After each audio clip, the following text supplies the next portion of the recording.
Okay, hi everybody, I'm Matt. And I'm Steve. And this is Marvel Reread Club.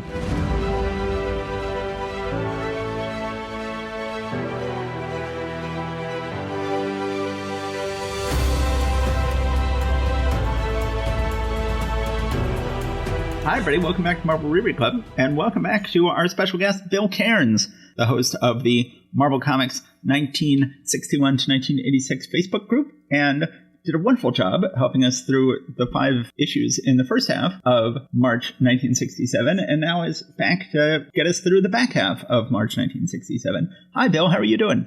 Good. How you doing? Thanks for having me back, guys. I really appreciate it. And thanks for pronouncing my name correctly. That's like rare.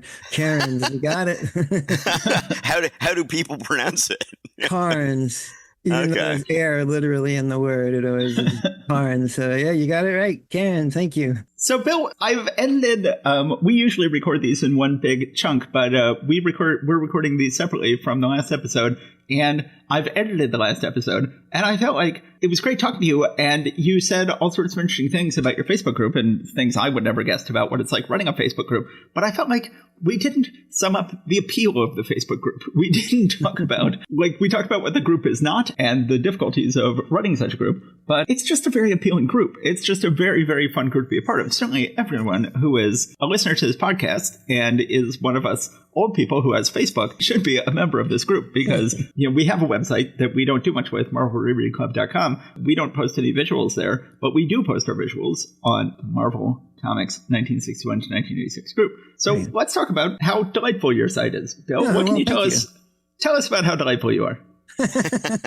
Well, I'd be glad to. It's just been a fun site. I think everyone gets into the right mood of just celebrating the comics. And I think that we're very lucky that we have a very engaged membership who seem to always come up with interesting topics or threads for a group that's been around for 10 years or more every day talking about comics that are 60 years old.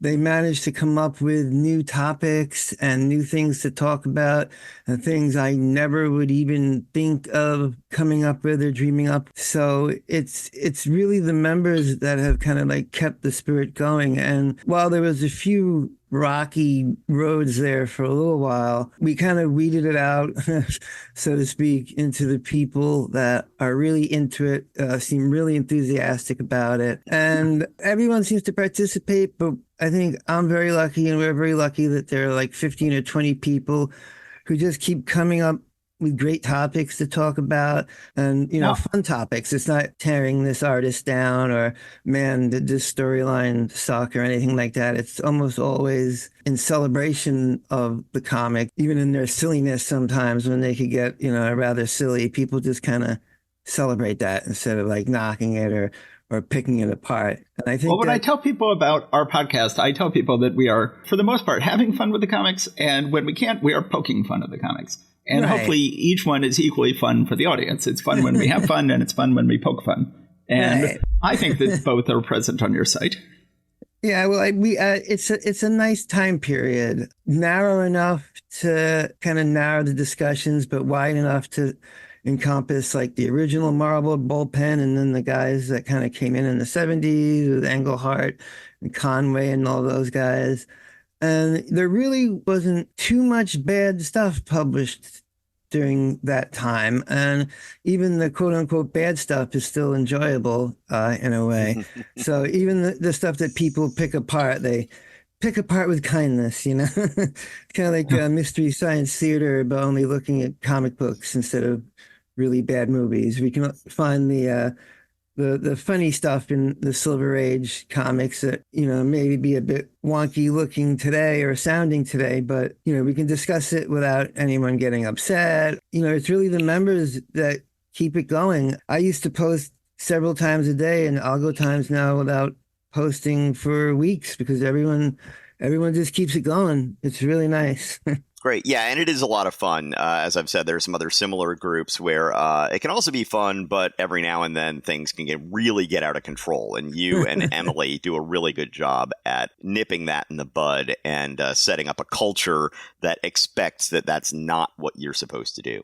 Right. Before we get back into things here, one thing I meant to mention at the beginning of the previous episode, and I forgot to. I just want to acknowledge the passing of one of my comic studio mates, one of the guys who was in the actual physical comic studio with me and who would set up with us at comics conventions and everything. His name is, well, his given name is John Wyckoff. We all knew him as Wacky, W-A-K-I. And he was just full of life and always on in some ways. And anyway, he was in poor health for the last few years and passed away just about a week ago. So anyway, I just wanted to acknowledge him and anyway, thanks. Yeah, I met him just once, and he was a great guy. It was good getting to know him, and that was very sad. You guys have had, unfortunately, a couple of your studio mates that didn't make it into old age, which is a real shame. Who weren't more, neither of whom were more than a couple of years older than me. So Okay. Well, that's that was a shame. Okay. Well, let's go ahead and jump into this month's books. Are we all ready with Fantastic Four, Strange Tales, Tales of Suspense, and Avengers? Yes. Let's do it. Maximum effort. All right. A great issue. Fantastic Four number 60, The Peril and the Power. Great cover with Ben and Dr. Doom wailing on each other. Of course, Dr. Doom more capable of wailing on Ben than he was before because now he has the power cosmic.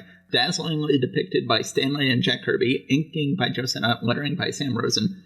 So Dr. Doom is just continuing going around sort of as a mischief maker, sort of like Loki was in the early years of the Thor book. Dr. Doom at this point has risen up a rocky pillar to strand a ship. But suddenly the Fantastic Four are watching this on a TV screen, but it's a very oddly shaped TV screen. It's sort of in an L shape. I don't know why that would be the case. And as always, whenever anybody is watching a disaster on a TV screen, I'm always like, who is the cameraman? Where is the camera? This seems to be a cameraman on a buoy out in the middle of the ocean who is getting footage of this, unless the Fantastic Four may just have a video camera set up on every square mile of the Earth for the entirety of the Earth's surface in order to take footage of things like this. It's never clear. So then Fantastic Four are trying to figure out what to do. They don't know. Wyatt Wingfoot comes and warns them that Johnny is going to go ahead and try to take on Dr. Doom. Johnny isn't having much luck against Dr. Doom, who's turning himself into a crystal and doing all sorts of things. Meanwhile, we get to just a page of one of Dr. Doom's goons just humiliating the Silver Surfer because he's sitting there unpowered in Dr. Doom's castle. Finally, you'll recall that last issue, Reed Richards had invented a sort of flying wing that was capable of sapping power, and he's been sort of waiting for the military to make a larger version of it in this issue. We see Black Panther just consulting on a little video screen with his mask up so we can all see that he is a black man. And then they go ahead and they confront Dr. Doom. He is using the forces of nature against them, has a tree attack them, has all sorts of rocks flying at them. Finally, as promised on the cover, Ben and Doom get into a big fist fight. Ben is getting the worst of it. We get a fascinating one-page sequence where it shows we've had so many times in this book where the Watcher has shown up and said, I am sworn never to interfere in the affairs of men, but this time it's too serious. This time I must intervene. And we just have, I guess, just in the interest of full information and fairness, we have Stan and Jack here going like, is the Watcher going to intervene this time? Nope. The Watcher is like, this is very serious. I don't want to imply this is not serious. This could destroy all of mankind. But I am pledged to never intervene. And, you know, it's more in the breach than the observance. But this time I'm not going to intervene. Oh, look at this. There's some furry guys on another planet many light years away who have learned to use tools. So I'm going to go watch them kill each other for the first time, like in the opening scene of 2001. And I'm going to leave. Bye. I hope this works out well. And it's fascinating one page. The way this feels to me is somebody who has addiction issues, who is feeling once again the pull, and it's just like, I must go do something to distract myself. I gotta get away from here.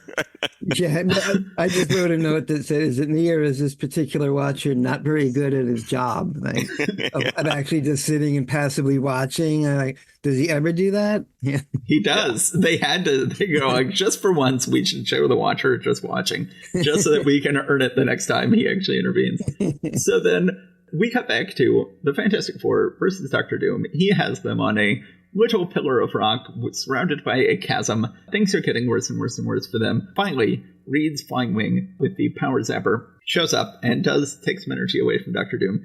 And then, after, you could call this a 5-issue storyline. You could call it a 20-issue storyline. You could call it a 60-issue storyline. Essentially, the whole book is built up to this, and then everything wraps up in 5 panels, buried on the bottom of page 20. And it is tremendously poorly paced. This is one of the most poorly paced Marvel comics of all time, despite being one of the best Marvel comics of all time. So then, Doctor Doom doesn't like the flying wing. He's going to chase after it and destroy it. And then Reed has figured out something very clever. This is a very clever and very satisfying end to the storyline. I don't want to imply it's not satisfying. I just desperately wish there had been more pages devoted to it, where Reed has come up with a very clever plan. The wing is sort of just a red herring. The ring is sort of just a mechanical rabbit to lure Doctor Doom up into the heavens, because Reed has figured out, which Doctor Doom has not, and that is that Galactus has put a whammy on Silver Surfer's board to keep Silver Surfer from leaving Earth. Then the Power Cosmic won't be able to get Doctor Doom up into space, and he will hit it like a brick wall and smash into it and seemingly die. Or they're like, says, what about Doom? What became of him? Perhaps it would be better if we never know. Like, no, Reed, it would be better if you knew. You should know where Doctor Doom is at all times. Ignorance is not a virtue here. Ignorance of the law is no excuse. But he decides he doesn't care to know what happened to Doctor Doom. And he sees the board returning to Earth and returning to Doctor Doom's castle to Silver Surfer. I desperately wish, A, that we had seen Doctor Doom smash into the barrier. I wish the Fantastic Four then followed up on what happens to Doctor Doom. I really, really, really wish we had seen the board return to Silver Surfer. I wish the Fantastic Four had interacted with the Silver Surfer, and it's like, hey, don't hold this against mankind. I'm glad you got your board back. But none of that happens. This whole thing happens in just a few panels, buried on the bottom of page 20. It is a shame. Bill, what did you think of this issue? A lot of what you thought of the issue. I mean, it is a really great issue, and I think that you're basically like a middle point of probably the greatest run of all time. I mean, for me, only like the Claremont Byrne X-Men comes close to this run. Yeah, I guess starting around 40 and going to maybe 80. So this is like smack dab in the middle of it, and it's just, Kirby's just coming up with ideas after ideas after ideas here. And one of my notes is an agreement with you about how brilliant the plot of Reed tricking Doom into flying into space is. That seems like a plot that had been unfolding for about a year. And it's really a really great ending that either Kirby or Stan plotted out there, to have Doom not know about the curse that Galactus has put on Silver Surfer and his board, not to go through space. So I thought that was a great segment. When I was younger, I really enjoyed the segment where Doom is really giving it to Ben, and Ben has kind of like an Amazing Spider-Man 33 moment where he's like, no, I can't give up. Fight it, you orange skin meathead, fight. What's a little bit of pain to a big, beautiful slob like you? I remember reading that when I was a kid. That was like a really big impetus to me as why Ben was one of my favorite characters when I was a kid. Just that spirit, that kind of Amazing Spider-Man 33 spirit of he's not going to give up, he's not going to give up. And, Doom is shocking the crap out of him, and he's still not giving up, and he still ends up losing to Doom, but he doesn't give up. Not too much. I just thought that the part where Sue tricks Doom into flying into a mountain, I thought that was rather nice. I don't remember too many plot points around that time where Sue really took that big of a role in the battle, tricking Doom into flying into a mountain that she has made invisible. Yeah, that she's made invisible, and Doom doesn't expect that, and he's flying on his surfboard, going all nice, and then wham, hits a mountain. I thought that was really nice. Yeah, that was great. So I thought that was a rare use of like Sue being really proactive. Another note I had was in agreement with the Watcher, where he doesn't seem to do much watching a lot of the time, but here he kind of backs off. He's like, and he's always watching the Fantastic Four. It's like there's nothing ever interesting going on Earth anywhere else. It's always, let's see what the Fantastic Four are up to. Oh, the Earth is in peril again. Maybe I should step in there and do something, even though I'm not supposed to. So he's not. I don't think he's like probably the most respected Watcher out of all the Watchers. He's always like, don't you know what the rules are? It's kind of written out in the name. You just watch. You don't really get involved. Every couple of months, you're getting involved here. I'm just picturing him meeting with the other Watchers, and they're like, Uatu, we've spoken to you about this again. Yeah. Have you been taking part again? Like, yes. We have written you up several times. I did save the planet that one time, though. Yeah. But it's like, but you weren't supposed to. Yeah. That's the whole thing. I definitely took note of that as well. But one of the things, you're like, oh, it's like, he's never not interfering. It's like, well, right. I mean, there's a lot of the Marvel Universe going on where he isn't showing up. It's like the news never covers the planes that land, right? So, we're only seeing it when he's wrecking, I guess. That's true. That's like a lot of time, like laying back with his feet up, watching Earth on his Earth vision. But it's pretty entertaining, I guess. There are a few times he shows up for the death of Jean Grey and doesn't interfere. He will occasionally show up for hugely important things and not interfere, but it is few and far between. So if I could talk a little bit about the sequence from page 15, 16, 17 here. So this is when Reed and Sue are stuck on that pillar of rock. And Johnny, we haven't seen him for quite a while, fly through the ground, just melting and vaporizing rock as he goes. But we do see that here. So it's like, okay, it's been a while since we saw that.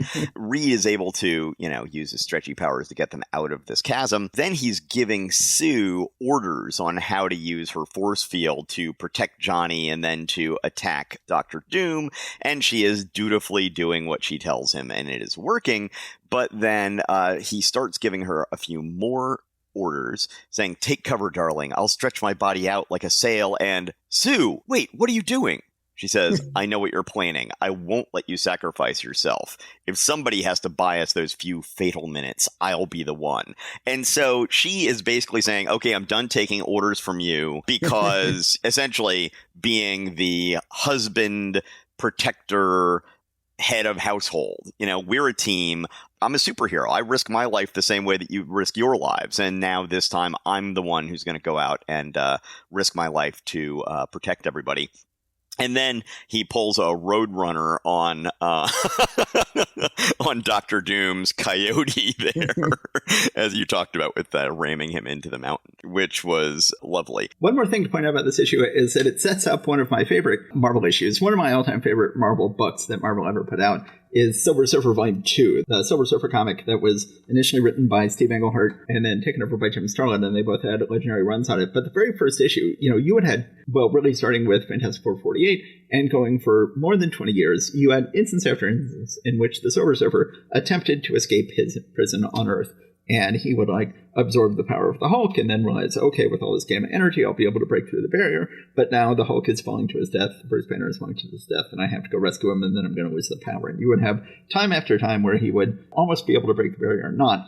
And then Steve Englehart was a big fan of Ben Grimm's character. Steve Englehart was a fan of the Fantastic Four, but he was especially a fan of Ben Grimm's character. And so it was wonderful that after Reed trying to help Silver Surfer escape for all these years, Englehart had decided, I'm going to do a Silver Surfer book, but it's not going to be like the Stan Lee Silver Surfer Volume 1, in which Silver Surfer is all tortured on Earth. I'm going to begin this book with having Silver Surfer finally escape. And Silver Surfer was trying to escape and couldn't, and he was talking to the Fantastic Four, and then Englehart had Ben be the one to figure out how Silver Surfer could escape when Reed had never been able to figure it out. And what Ben says is, have you ever tried leaving Earth without your board? And Silver Surfer's like, no. And that's totally set up. That's totally set up in this issue when the whammy is clearly a whammy on the board, not on the Silver Surfer himself, because Dr. Doom tries leaving the Earth with the board and runs into this brick wall. And this sets up this storyline that then Englehart will pay off 20 years later, in which Silver Surfer finally figures out he can leave the Earth without his board. And then once he's away from Earth, he's able to transmute his board into energy that can leave the Earth and come join him. And then he roams the starways free and clear for the rest of that wonderful 150-issue comic book of Silver Surfer Volume 2. And I love how that's, anyone who had read this issue clearly would have seen the very clever solution that Ben, by way of Steve Englehart, eventually came up with. Is there a scene of Ben like telling Reed and Reed being like, "Don't," No.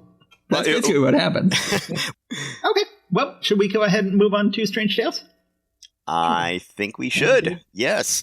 So, Strange Tales, Nick Fury, Agent of S.H.I.E.L.D., and Doctor Strange. Doctor Strange cover, Clea Must Die. You see Doctor Strange sort of recoiling from a cloaked figure that looks sort of like the classic figure of death in what looks like a tortured hell that, with all these tortured souls around him.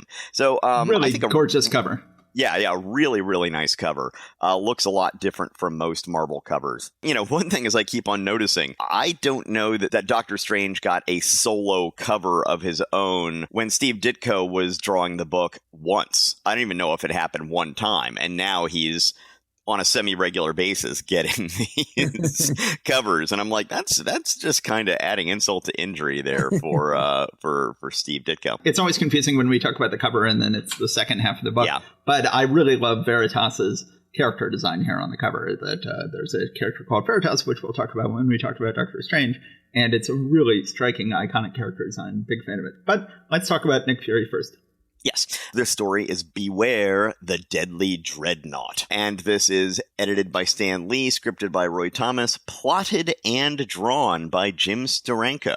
So this is his first issue being credited with full art and with plotting the pages. And he also presumably inked it, and he also presumably colored it, because I know at some point he took over the coloring, and the coloring is really startling in this book. It does not look like normal coloring. Starting on this extremely vibrant, colorful first page, I get the feeling this is probably Steranko coloring as well. I believe so, too. I think at this point, he just basically took over full creative reins of what was going on here, except for, of course, the scripting. So S.H.I.E.L.D. has this computer called AutoFac, AutoFac, that they're trying to feed in all the information of and photos of Don Caballero into this thing to try and calculate who Supreme Hydra actually is. So that computer is sort of chugging along in the background doing this. Sort of reminds me a little bit of the movie No Way Out. Isn't that the one with Kevin Costner? And they've got the computer chugging in the background trying to, calculate who this person is. And that's sort of part of the ticking time bomb that's going on through the entire thing. Yeah, this entire issue is kind of like that movie. Yeah. For no particular story reason, Steranko decides to throw in what looks like a little blueprint cross-section of the helicarrier here, which is pretty neat. I like that. Done with, what's the coloring process called? Color hold. Color hold. Done with the color hold. Yeah, so it looks like probably he drew it black on white, then probably got a negative photostat of it, so it was then white on black, and then used that white on black photostat to do a color hold. Once again, for the technically minded. Steranko is turning this kind of a little bit more literally into a James Bond type analog here than it was earlier, which in time will be a little bit odd in that James Bond was certainly much more of a cultured man, and Nick Fury certainly was not. But as we go on, he's going to be treating him more and more like James Bond. But right here, he goes to essentially Q. Right, they're American it's literally Q here because he has the name Boothroyd, who is I'm not sure in the movies if you ever hear the name Boothroyd, but that was Q's real name. Was it? In the books. And I didn't remember that. I pulled some panels from this that I had meant to post on Comic Swipes, another Facebook group, where in the Doug Mensch, Paul Gulacy, wonderful James Bond series they did, they don't call him Q, they just call him Boothroyd. So shameless pilfering at this point. So Nick gets all of his spy gadgets, and we get the description of what each of them does. Of course, in this particular case, everything he's being given will just happen to be able to come into use in this same issue, which we will see later. And then at the end, the quartermaster basically hands Nick his belt, and he says, "Okay, so what crazy stuff does this belt do?" And he says, a most basic one, sir. It holds up your pants." So, nice little bit there. Which is right out of Fleming. Like that ending on that sort of quip. I'm reminded of a later Bond movie where it ends with Bond picking up something and he's like, "And what does this gadget do?" And Q says, "Don't touch that. It's my lunch." So it's exactly that sort of thing. So anyway, the disguised Supreme Hydra, who is currently disguised as a S.H.I.E.L.D. agent that just got his way into very good favor with S.H.I.E.L.D., calls secretly into Hydra to say, "Release your weapon to come up here and kill Nick Fury." Nick Fury, meanwhile, is talking about, thinking to himself that he's got a thing for little Miss Hydra there, the daughter of the original Supreme Hydra, which, okay. I mean, the age difference thing wasn't as big of a deal back in the 60s, I guess. But then in comes the weapon, and it's not just like a missile or anything. It is the Dreadnought, which is a big humanoid robot with little spikes on its forearms and thighs. It's a really, really nice looking design, and comes in and is trying to kill Nick Fury. Nick is using all of these gadgets he just got in ways that look really cool. Page 7, where he's deflecting the darts of doom is a great visual, even though the term darts of doom is not great. He's using all of his weapons he just got from Boothroyd. The Dreadnought starts bombarding him with gamma rays. So, one would think maybe at some point in the future someone would go back and do a story where the original Nick Fury ends up turning into a Hulk. But the visuals that Steranko uses here, once again, with this sort of psychedelic black on white, white on black, stripy, circly sort of designs here is really great. We find out that Dum Dum Dugan's actual given name is Timothy Aloysius Cadwallader Dugan, and Dum Dum is telling Gabe that if he ever calls him that basically he'll pound him. And Gabe's just like, no, that's your name now, dude.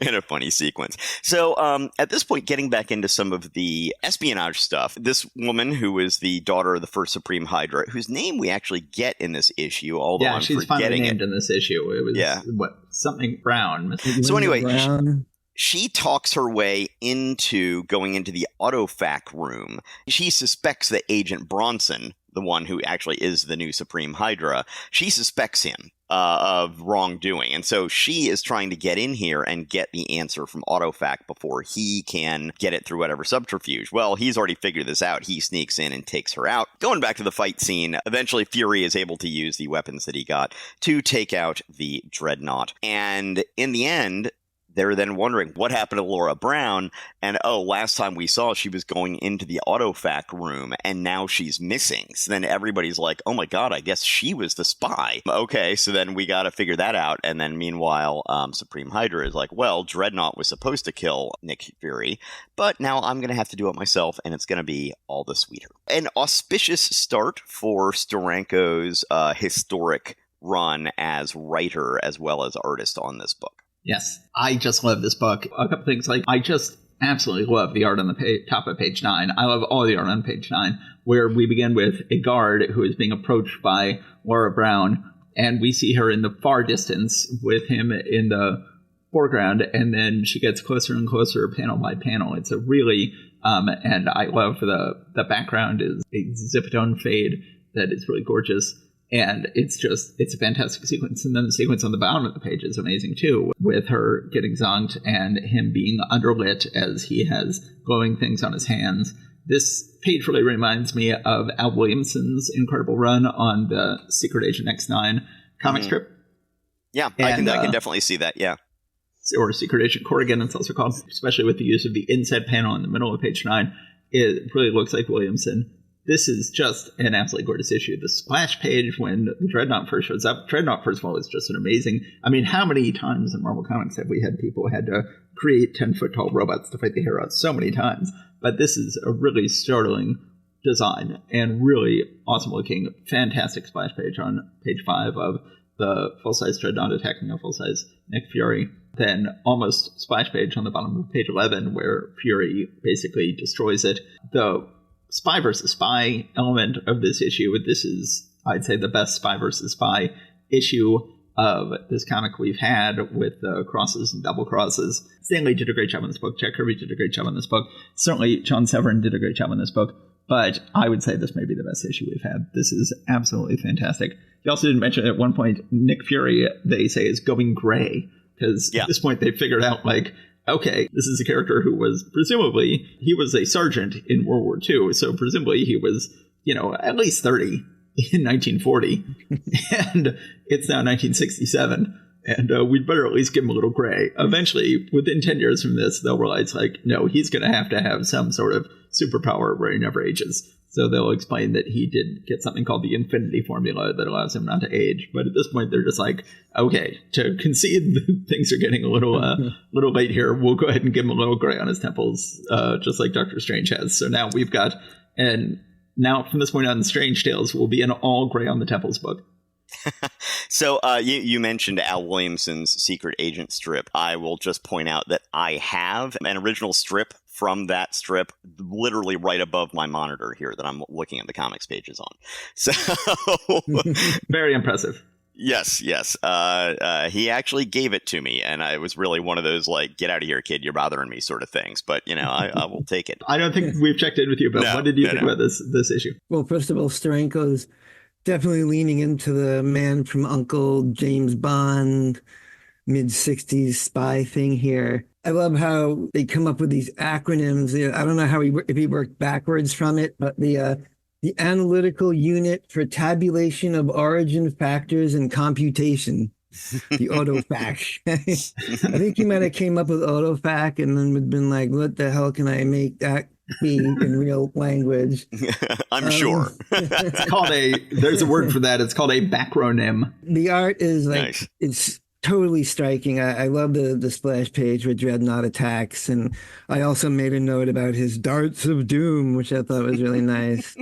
All right, I think Steranko might be the only artist that loves blueprints and diagrams more than Jack Kirby. Steranko just loves diagramming things and showing the insides of S.H.I.E.L.D.'s helicarrier and all these buildings and stuff. So he's really good with that kind of thing. I mean, he really seems to enjoy it. Well, when Steve got to interview Steranko for a previous episode of this podcast, Steranko informed us that he is responsible for 54 comic book innovations. And no, 150. Wow. I'm sorry. He was responsible for 150 comic book innovations, and before he came along, there had been 0. So he is responsible for the first 150 comic innovations after there never having been a single one before this. So I think we shouldn't be giving Kirby any credit here, and we should be giving full credit to Steranko. I mean, he's obviously putting in a ton of time into this work here, which I guess you can do when you're not doing 4 or 5 books a month, and one of them is 8 pages long. But it's just he really kind of hits it out of the park on his very first try. And one line I just thought was funny with the gadgets section where the Q substitute is giving Fury all the different things, and he gives him a ring. And Fury's like, with my luck, it'll probably also turn my blasted finger green.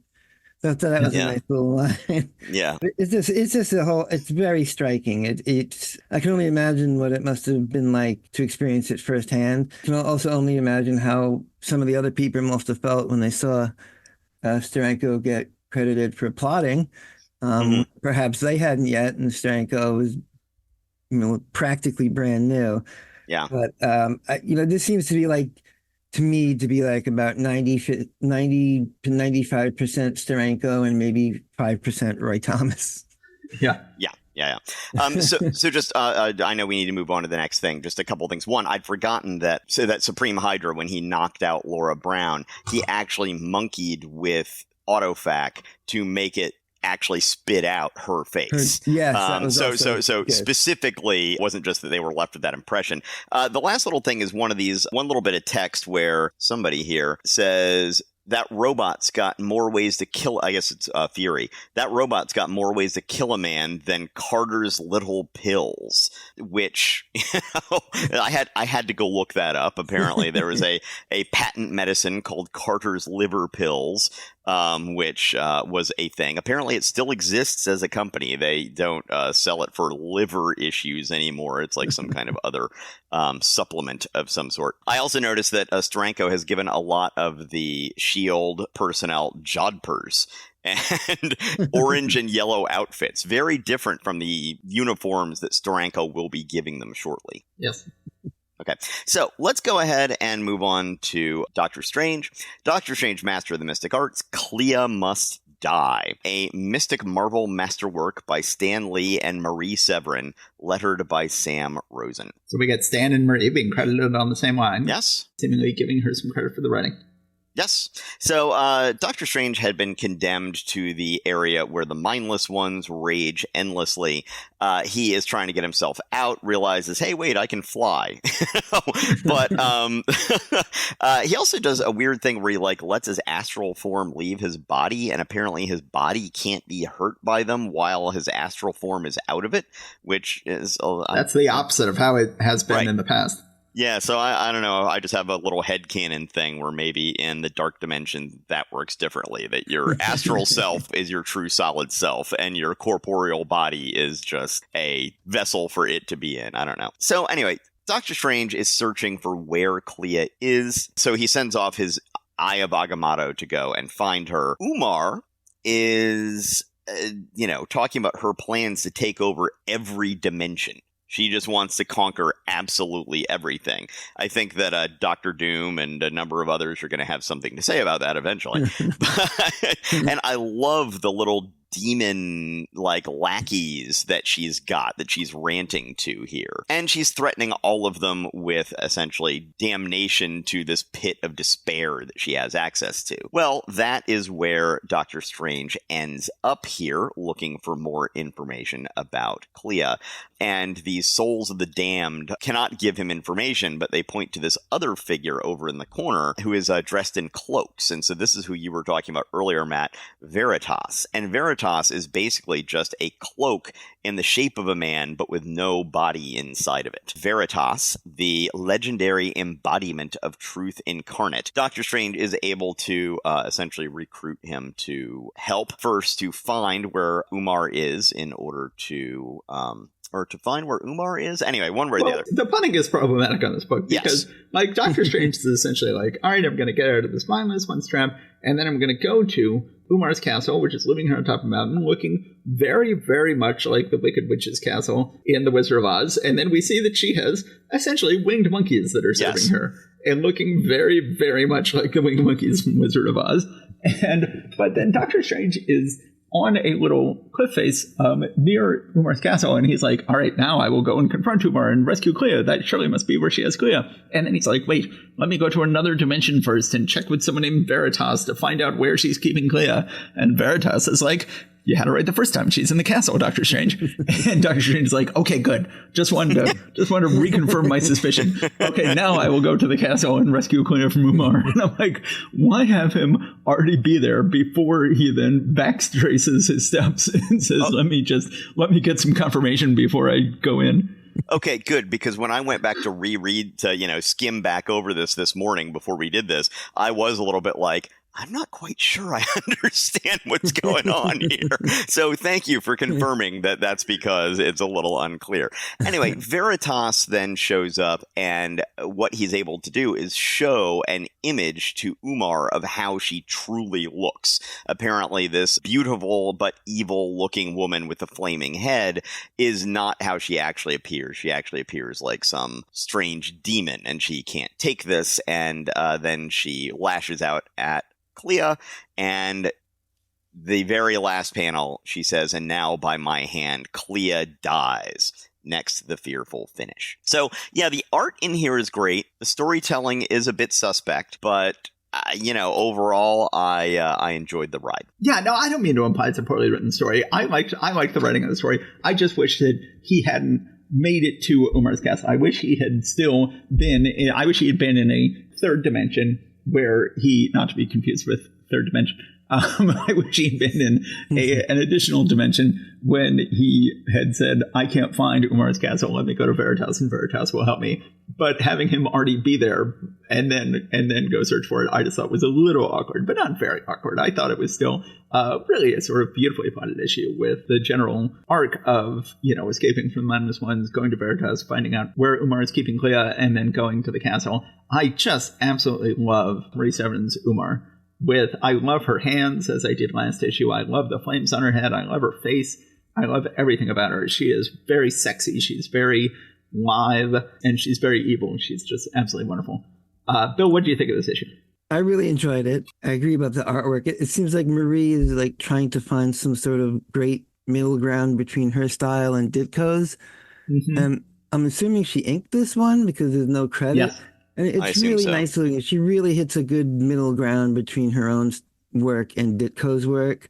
I did note, I don't know how strange, no pun intended, it was for this strip at the time, but there's basically no narration in the beginning part. It's all Strange talking to himself or thinking to himself about what he's doing or what he's going to do, or what is happening at the moment. There's no narrator boxes or anything. It's all just Dr. Strange kind of talking to himself, describing everything that's going on. And I hadn't read the last couple of issues leading up to this one, so I don't know if that was a sort of usual thing at the time or if that was an unusual thing at the time, but I did notice that. I think that's pretty typical. I think there's nothing atypical about that. And I did like the line where no one's ever seen Veritas's faceless face. I thought that was a good line. She's doing a good job on this book, and I don't know how much of the plotting she was doing, but this was a good job. There was a lot of plotting this month by people who were not Stan Lee, and some of them obviously were still kind of getting the hang of it. Names rhyme with maybe Shmeen Schmolin, not to mention any names, but some of them were better than others, and I think Marie kind of did a great job on this one. Yes, we might. Yeah. I think the next book we discuss will be a Shmeen Schmolin book, but is there anything else we wanted to say about this one? No, I think I'm good. Thanks. Okay, let me look at my notes real quick. Yeah, I say in my notes, finds Umar's castle, then goes on quest to find out where she's hiding Clea, then finds out, yep, it's in the castle. Okay. I guess if you want someone to confirm that, the living embodiment of truth, it would be a good guy to confirm it for you. Yeah, excellent choice. It's just an empty cloak. Yes, absolutely gorgeous. Instead of going to Loki or something like that. That would not be a good idea. That would be bad. That'd be a mistake. Wonderfully, she's not in the castle. Nope, no, she's not in the castle, Strange. Sorry to tell you. Wonderfully co-plotted and penciled and inked by Marie Severin. She's a wonderful addition to this book. Okay, let's go ahead and move on to Tales of Suspense number 87, featuring Iron Man and Captain America. Iron Man cover, Shmeen Schmolin penciling, Crisis at the Earth's Core. We have sort of a spoiler on here on the cover because it shows him fighting Ballman, who is sort of the shock reveal at the end of the issue. This is not it's a spoiler if you're really not paying attention. Yes, if you have never read a Marvel comic before and do not know that this is Moleman's whole thing, sucking buildings down into the ground, you will be shocked by the ending. We have Crisis at Earth's Core. The word crisis is full Cymac. The rest of the letters are partial Cymac. And we have... Standard Cymac. Standard Cymac. We have Tony Stark looking very handsome with Happy Hogan, who I still feel like Gene Colan draws too handsome, and Pepper Potts. It says, a Stanley Gene Colan Superpower Spectacular, inked by Frank Giacoya, lettered by Artie Cymac, very nicely inked by Frank Giacoya. Tony sends Happy and Pepper away, and then he is working in his lab on an experimental Earth borer. It's very hard to say the word borer. It sounds like you're trying to say rural juror.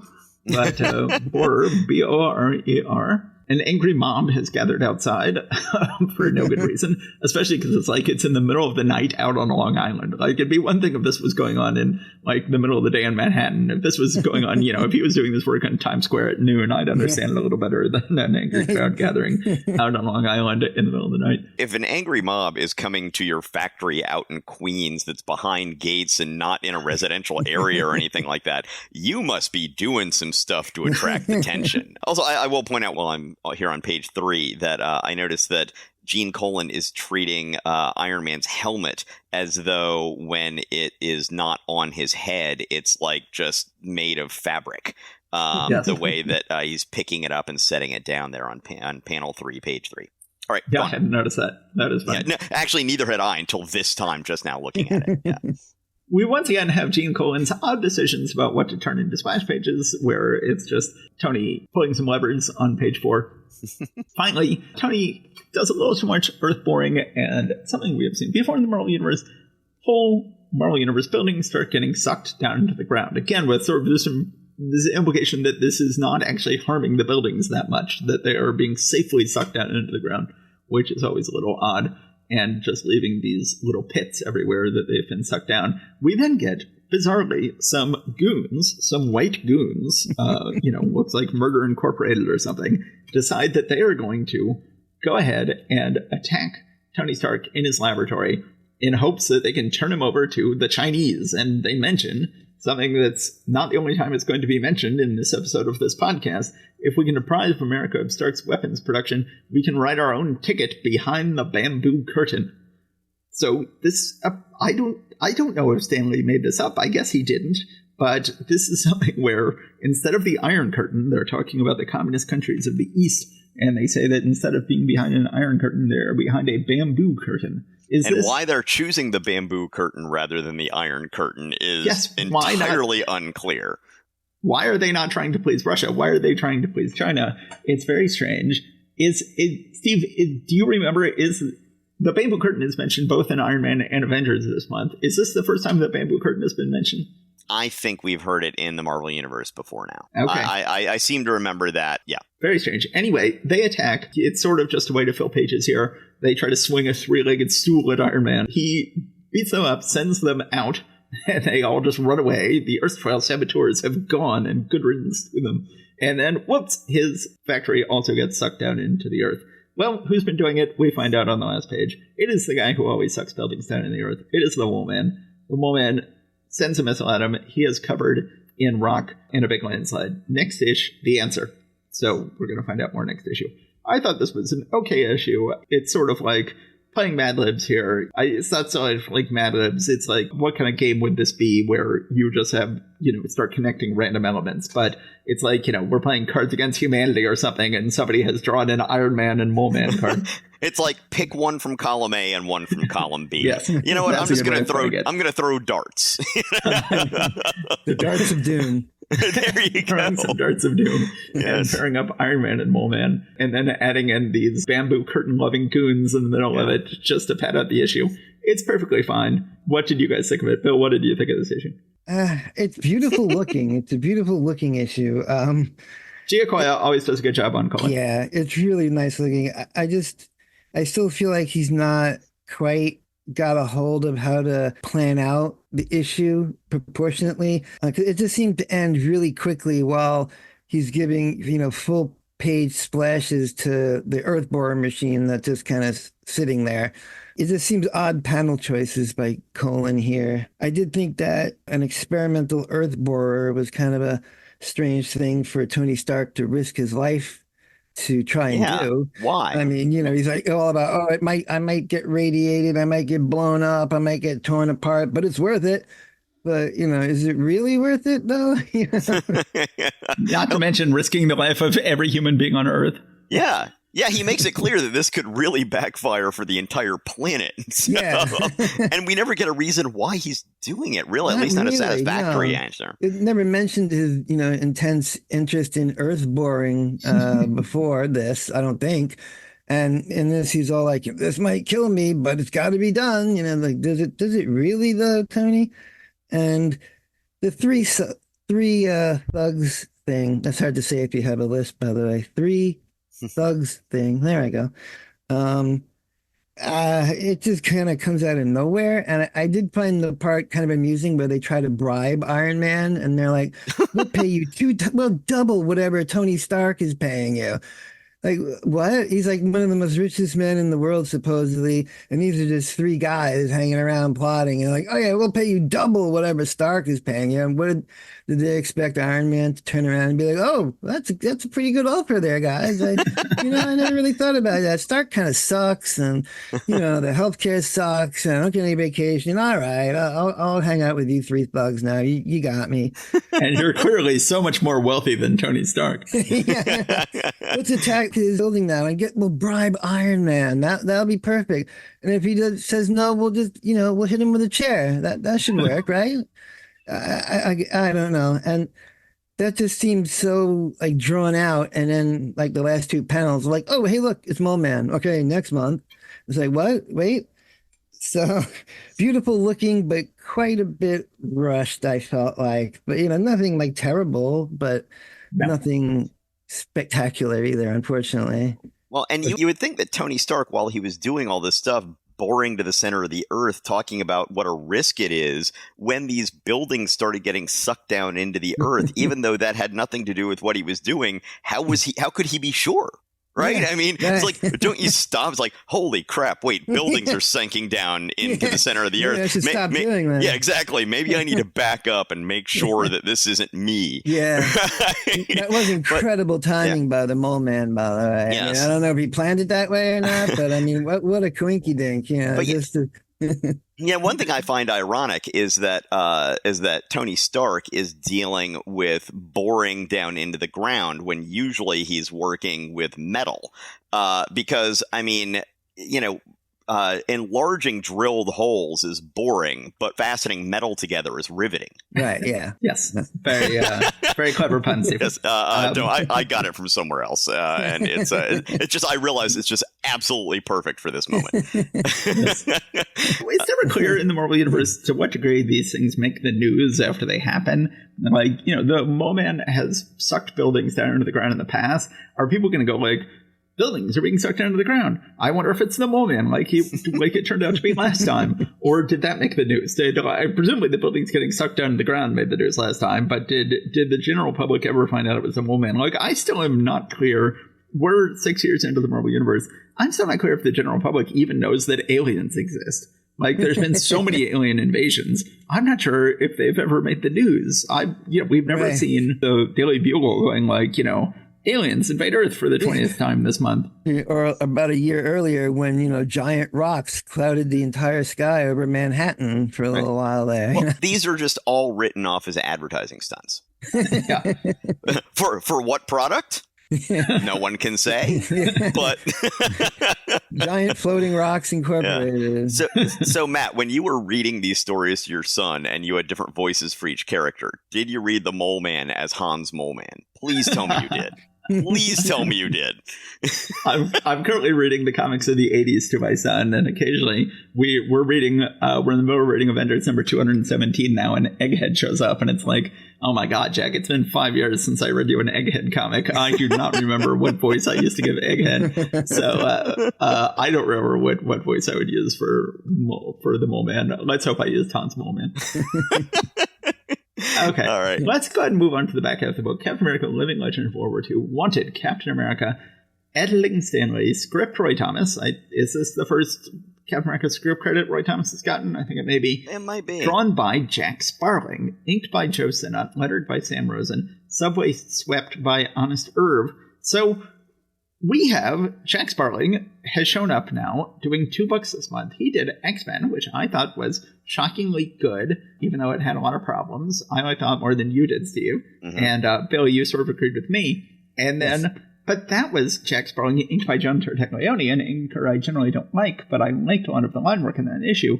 This one is inked by Joe Sinnott, who is my favorite Marvel inker, but I don't like his inking at all in this issue. I don't like the way this issue is inked. I do not agree with you. I do not like at all the way this issue is penciled or plotted. I think it is just a inept book. This is, we begin with... Well, it feels very much like a DC story. I mean, this belongs...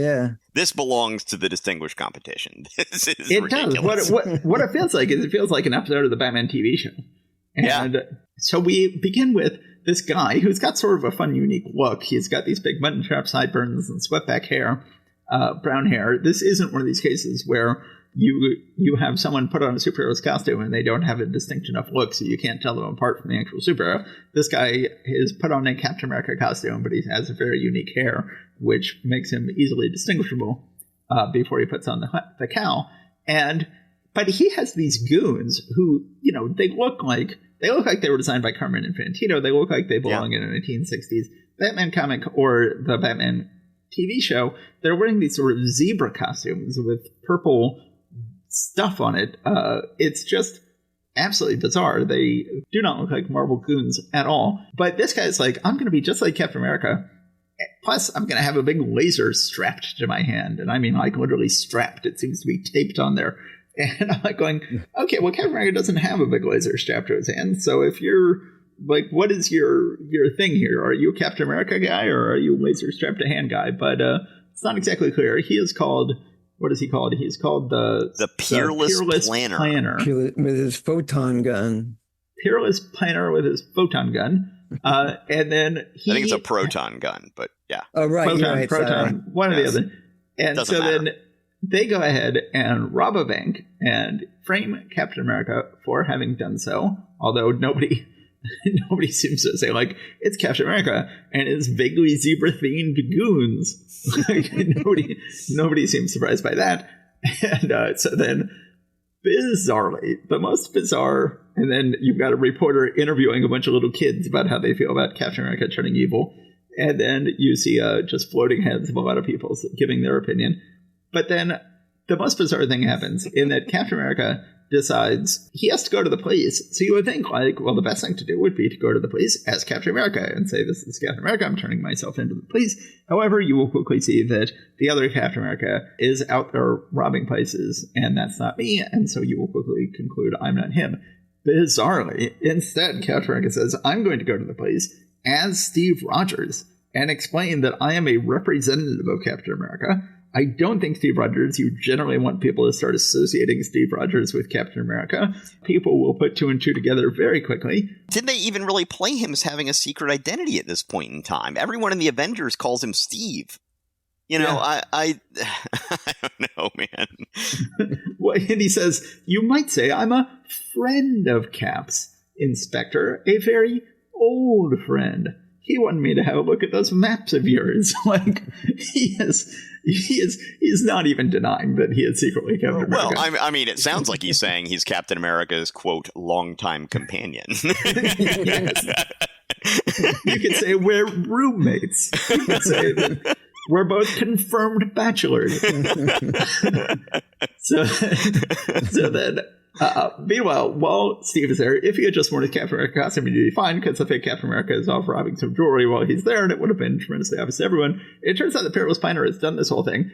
Another weird thing about this issue is Peerless Planner could have just made himself his own shield, which would have made more sense than having a laser strapped to his hand. But instead, he has been doing all this to get Captain America's shield, not because it is an inherently valuable object, which has not really been established yet, but because he thinks that it still has Iron Man's gadgets inside of it, and he wants to get Iron Man's gadgets from it, which is like, okay, I don't know what impression the public has about how valuable those gadgets were, but certainly Captain America didn't find them valuable. He took them out and threw them away a long time ago. It's just bizarre. Eventually, Captain America gets the guy up on some scaffolding and punches him out, and says, even if it had contained gimmicks, they wouldn't have done you any good, for a weapon is only as potent as the man who uses it and the creed he lives by. And in that respect, mister, you're a real washout. Bill, what do you think of this issue? Well, my first note was, even though on the X-Men he was inked by Tartaglione, and here by Joe Sinnott, this one just does not look good. As you said, it's got that real 60s DC vibe to it. It's kind of all over the place. The plotting is really strange. And it's always funny to me how the public worships some of these heroes, but they only need like the slightest bit of evidence to be totally convinced that the hero has turned evil, Like, oh, he robbed a bank? Someone in a Captain America uniform? It must be him. let's go arrest him. No one questions that Captain America's been a hero, for 20 years. And why would he even need to rob a bank? Why would he have goons all of a sudden? Why would he have this weird thing strapped to his wrist? Yeah, no one questions that. They're all just like, "Oh, it's obviously Captain America. Let's go get him." So that's kind of always odd for me. There's a scene where Jarvis is telling him about what's going on, and like Steve Rogers is basically naked, just standing there, like with a towel half on, and Jarvis is just like, "Oh, here's what's going on," and Steve's like, "Oh, okay." Like neither of them seem to be noticing that Steve Rogers is naked right there in front of Jarvis. So that was kind of odd. And then, while Cap is throwing around the Planner's goons, one of them totally, while he's in midair getting the crap beat out of him by Captain America, totally blurts out the Planner's entire plan. So Captain America's like, "Oh, ho, that's what he's up to." Like, I don't know why the goon did that. I don't know why you need gadgets from a shield if you've already built a proton gun, So right, I know. And here's an idea. Call yourself Proton Man. Or if you want to fit in with your goons, call yourself Zebra Man. You can be Zebra Man. You can be Proton Man. You just can't be Captain America. That role is taken. The not so very good planner, I guess. And then the last thing I have is just the extremely Scooby-Doo moment of Cap carrying the Planner over his back. And the Planner says, "I could have defeated you. If only I'd gotten a hold of your gadget-laden shield." It's like, I would have gotten away with it too if it hadn't been for your meddling, stupid shield. And he's just like hanging out there on Captain America's back, like passively. Well, I guess he caught me. I don't know what am I going to do. It's just kind of a mess. Which is, I mean, this is so disappointing after the just stellar Captain America story of the previous month. Oh, the last several months. Well, but the last month in particular, the one where he's going into the Asian weapons factory and the deep cover agent and everything like that. That was just such a spectacular singular issue, and then you get this. We failed to acknowledge last month that it was going to be Kirby's last issue for a while, and I'd forgotten that it was. And it would have made that issue all the more dear. And it's a big disappointment to see Kirby after he had done this book. I think he'd done just about every issue for the last year on this book. And now he's gone for at least a year. He will keep coming and going. So we have not seen the last of Kirby, but it is very disappointing to have him gone this issue. So I don't have much more to say, but I just want to say on page 5 of this story, final panel in the bottom right-hand corner, 2 things to say about that. One, that actually is a beautiful looking panel. If you just take that panel out of this entire story and show that to me, I'm like, oh yeah, that looks like, I'm sorry, what was the guy who did the daily Flash Gordon strip in the 60s? Dan Barry. Yeah, that looks almost like a Dan Barry panel right there. But at one point, the police inspector says, when they get news that Captain America has robbed somebody, once again, why didn't he show up as Captain America? And then at that point he can be like, see? But the police inspector turns to him and says, "Well, Rogers, what do you think of your fair-haired boy now?" And I'm just sitting here thinking, he doesn't know Captain America has blonde hair. So I posted about that on your Facebook group, Bill. And then I believe it was Foster Coker, who is one of your primary contributors, pointed out to me that that's actually an old saying of basically a favored person, your fair-haired boy. So, okay. Well, I guess we got that. So anyway, that's all I have to say about this other than, it's a real disappointment after what we've been getting lately. Mm-hmm. Okay. And then Jack Sparling, apparently, I did look this up. This is his first work he's ever done for Marvel, and he will not do more work for Marvel until something in 1981. Okay. I guess they gave him a big tryout this month. They let him take over from Jack Kirby in Captain America, which is a tall order, and take over from Warner Roth in X-Men, which was a small order. And in one case, he rose to the task, and in the other case, he did not. Yeah, but you're talking about how like it's ironic that Sinnott's inks on him don't look good. One time I think I'm the only person who has ever inked Chris Samnee, current great artist, other than Chris Samnee. His first job for DC, they were a little unsure about his avant-garde style, and so they got me to ink him. And he was really nervous because he'd never been inked by anyone else. And when I showed him the first page that I did, which I was trying to ape his style as much as I could, he like let out the sigh of relief, and he was like, I was so scared that you were going to come back with something that looked like it had been inked by Synod or something like that, just because that would not work with his style. So That's funny. yeah, so I still have a few pages from that. And he never sells any of his original comics pages. He only sells commissions and stuff. So I still have the only Chris Samnee story pages for sale anywhere in the world. All right. So I've sold about a third of them. Contact us if you want to buy them. Okay, so yes, the Avengers, number 38, In Our Midst and Immortal. We have a Kane cover, Hercules as a big figure in the foreground, reaching out at us, holding his mace. We have the heads of the various Avengers floating around him, and the Enchantress in the background with, as Matt would say, giving Hercules the whammy from the background back there. I gotta say, this cover makes me want to read this book so much. I think this is an absolutely gorgeous Gil Kane cover. Every time, my entire life, that I have seen this cover, I have said, ooh, I can't wait to read that issue. And then I read it, and it's not good. Which is part of one of the whole points of getting a Gil Kane cover. Yeah, the old bait and switch. Yeah. So, In Our Midst and Immortal, Hawkeye and Giant Man are just fighting. That's the opening bit. They're just about to come to blows with each other, and they're arguing about whether or not the Black Widow should be admitted to the Avengers. Of course, nobody ever brings up the whole fact about, like, she's Russian and she was literally a KGB spy. Maybe that's not a good idea. People are just like, oh, I don't know, we need to vote for whatever. And it's like, come on, people.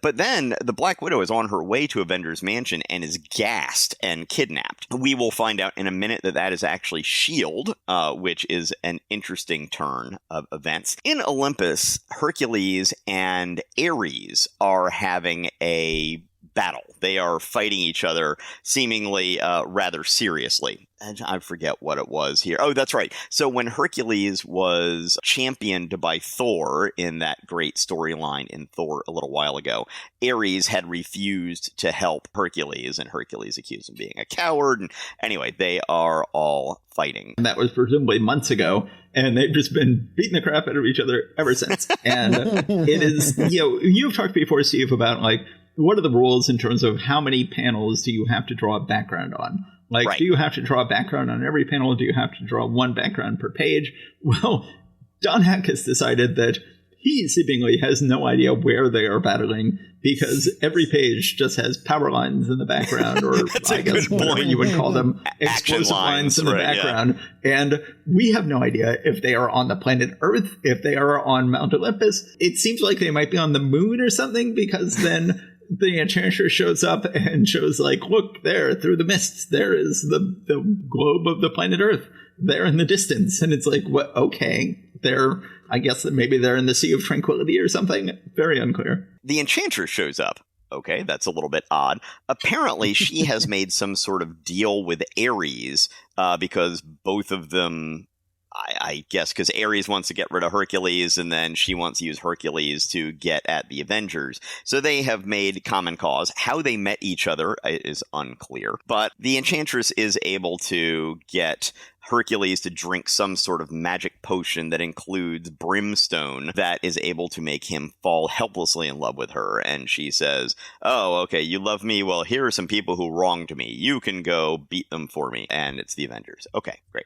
So meanwhile, the Avengers have convened this meeting to decide whether or not to let the Black Widow in. She is not showing up to her own interview here, basically, because she's been kidnapped by S.H.I.E.L.D. But I do notice that at one point when the Avengers are talking prior to the meeting, one of them says, and we don't know which one because they're just speech balloons pointing into the building from outside, Iron Man and Thor have sent word that they can't attend to this special session. We're instructed to proceed without them and that they'll abide by our decision. neither of them have been members of the Avengers for over a year. Like, what? Well, unless you count the Spider-Man annual number 3. I think they are. Who knows? Anyway, it turns out S.H.I.E.L.D. has kidnapped the Black Widow because they want to essentially send her back into the Far East as essentially a double agent. And I guess she figures, well, this is a way to prove my loyalty to the West, but she has to seem to betray Hawkeye and just, seem like she's defecting back again in order for this thing to work, which is an interesting way of doing things. And she says, I cannot tell you my exact destination, except that it lies behind the bamboo curtain. And why does she even have to tell him that? If you're going to go on a secret mission, you don't show up at the home of your boyfriend, who is part of a law enforcement agency, and go like, look, I can't tell you anything. All I can tell you is that I'm betraying the United States, but I can't tell you any more than that. Goodbye. Exactly. Oh, by the way, I forgot to read the credits on this one. When I saw these credits, Matt, I knew that you were just going to be so angry. Edited for Every Man by Stan Lee, scripted for Somebody by Roy Thomas, penciled for Posterity by Don Heck, inked for Immortality by George Bell, who Matt has a serious hate on for George Bell. Yes.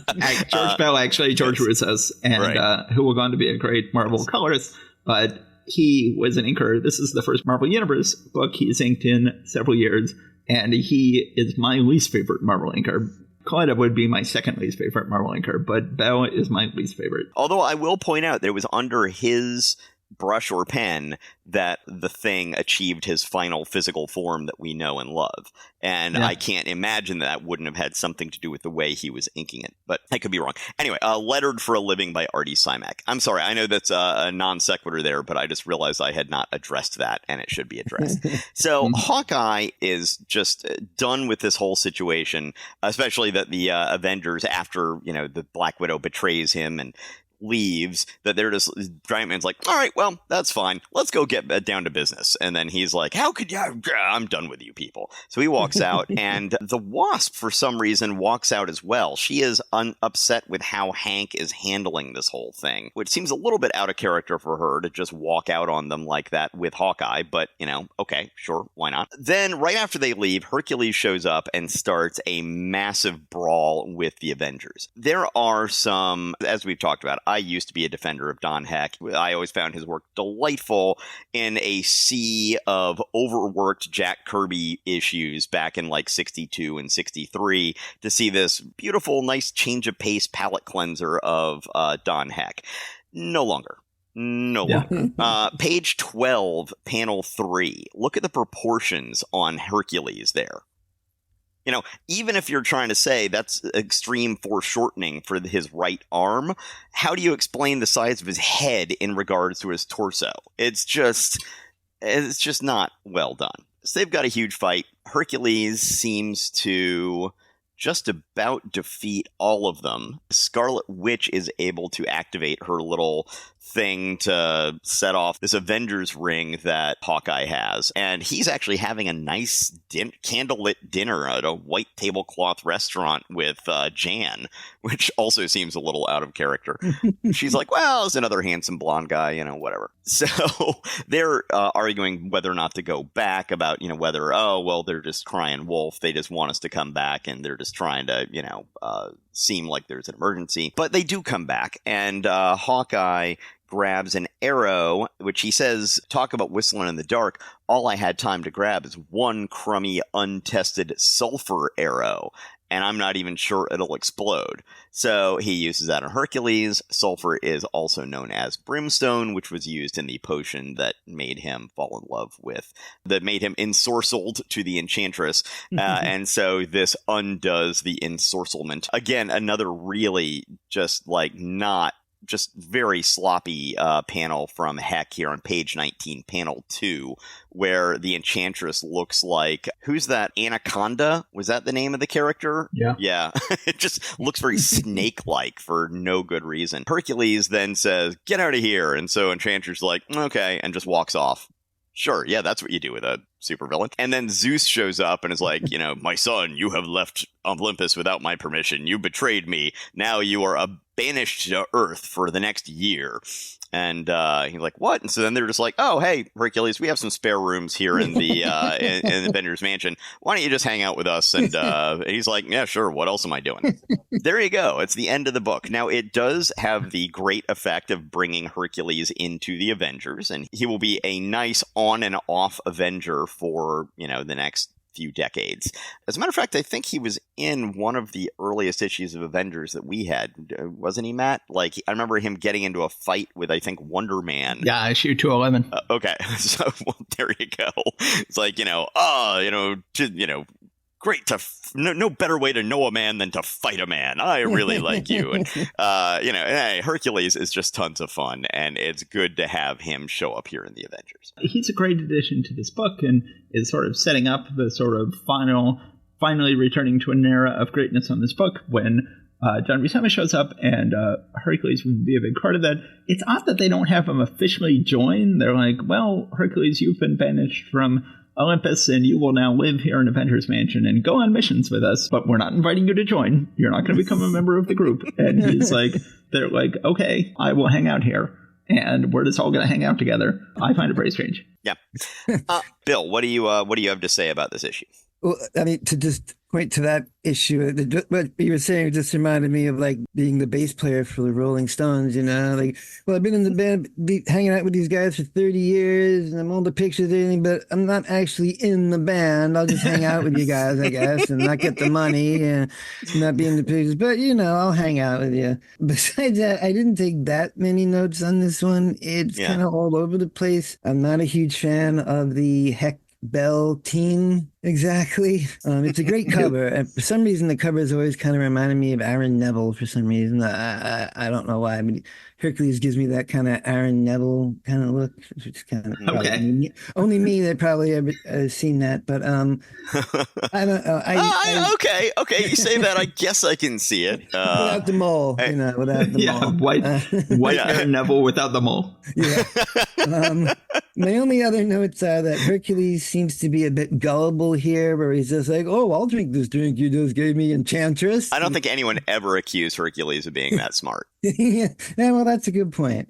Like you said, I'm not sure why the Black Widow couldn't tell the Avengers of her plan, but the only thing she said was, but I do have to go behind the bamboo curtain. Like, she could have been like, well, but I do have to go to Pittsburgh, or, I do have to go to Canada.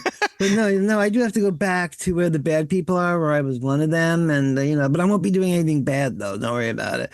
That just seemed a bit odd to me. Like, why even tell them that, Why even show up? Why not just disappear? Right? Or at the very most, just leave a note saying, I have a mission. I may or may not be back. Hopefully I will see you one day. Yeah. She doesn't even seem that angry about Nick Fury, kidnapping her, Right. Like, she's like, oh, okay, Mr. Fury, I'll go on your mission, sure, but, whatever. I'm fine with that. And then the last thing I had was that I don't think this was Roy Thomas's greatest month, except Agent of Shield, which it seems to be mostly Steranko.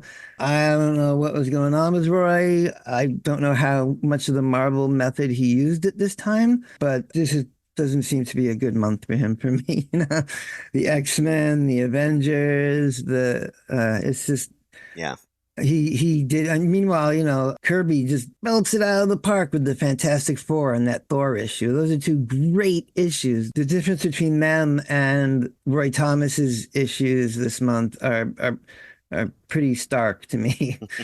Yes. Really, that was my last note. It just wasn't very good for me, and the art wasn't very good. And I don't know. It wasn't that spectacular for me, honestly. Yeah. I totally agree. Well, should we go ahead and wrap up? I think so. Bill, do you have anything you would like to say as we wrap up here? Just that I really appreciate you guys having me on. I hope I didn't bore you to death or hardly embarrass myself. And it might not have been so annoying that you might not invite me back, because I had a really great time. This was really a lot of fun, and I appreciate it. Well, I'm so glad to hear that.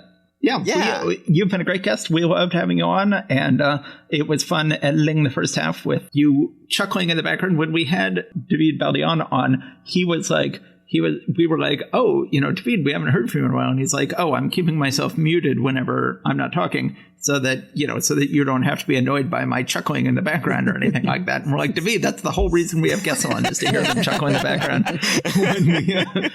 when we say humorous things. But you've been very interactive, and it's been wonderful to have you on. So Thanks, yes, it's great to have you. This has been a fun month of comics. We had some, like you said, the Kirby books are just far and away the best. But there's been some good comics this month. I've really enjoyed it. Kirby and Steranko killing it. But, I forgot that too. Yeah, that was also. Well, great. I mean, Ramita too. Oh yeah, that was a good one. Yeah. We basically just not the Don Heck or Jack Sparling ones. Or Gene Colan. Unfortunately, I always hate saying bad stuff about Gene Colan, since he was our introduction to Marvel Comics. But still, and I do very much like his art. But yeah, some of his storytelling choices can be a little suspect. Okay, well, yes. Thank you very much, Bill. We had a lot of fun, and I believe it's time to sign off. So thank you, everybody out there in podcast land. We will be back in your ears again in a couple of weeks. Take care and stay safe out there. Okay. Thanks, everybody. Bye. Thank you. Bye.